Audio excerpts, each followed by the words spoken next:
சூழல்ல சம்பந்தப்பட்ட விஷயங்களை எடுத்து சொல்லக்கூடிய அந்த போலீஸ் அதிகாரிகளை 3 பேர் உட்கார்ந்து சிரிக்கிற மாதிரி ஒரு நிகழ்வு நடந்தது. இல்லை அது வந்து நீங்கள் வந்து இப்போ நாங்கள் பேசுறதுக்கு முன்னாடி கூட நீங்கள் பண்ணலாம். அவங்க பேசுவதற்கு முன்பு வேற சப்ஜெக்ட் பேசிக்கிறத விளக்கம் கொடுத்துருக்குறாங்க. சிரிக்கவே கூடாது அப்படின்னா அது வந்து என்ன நம்ம காவல்துறை அதிகாரிகள் எப்பயும் முறைச்சிட்டே இருக்கணுமா அப்படிங்கிற ஒரு கேள்வி இருக்குல்ல.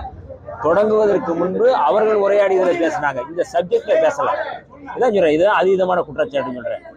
இந்த மாதிரி பேசுறது இல்ல, அதாங்க நீங்க அந்த சப்ஜெக்டை பேசுவதற்கு முன்பு அவர்கள் வேற சப்ஜெக்ட் பேசிட்டு அதை வந்து சொல்றாங்க. காவல்துறை அதிகாரிகள் சிரிக்கவே கூடாதா? அதான் சொல்றேன், அந்த சப்ஜெக்ட் பேசுறதுக்கு முன்னாடி வேற சப்ஜெக்ட் பேசியிருக்கிறாங்கன்னு அவங்களே சொல்லியிருக்கிறாங்க, விளக்கம் கொடுத்துருக்குறாங்க. அதனால இந்த மாதிரியான குற்றச்சாட்டுகள் வந்து எப்பயுமே வந்து அதாவது வந்து காவல்துறை என்ன மாதிரி நடக்குது அப்படிங்கிறத பத்தி பேசலாம். சிரிக்கிறது சிரிக்காத பத்தி எப்படி நீங்க அதை எப்படி பேசுறது அப்படிங்கிறது எனக்கு அது வந்து அதே ஊடகங்கள் இன்னைக்கு சோசியல் மீடியாக்கள் அதை வந்து ரொம்ப அதிகமாக பேசுறாங்க அப்படிங்கிறது தான்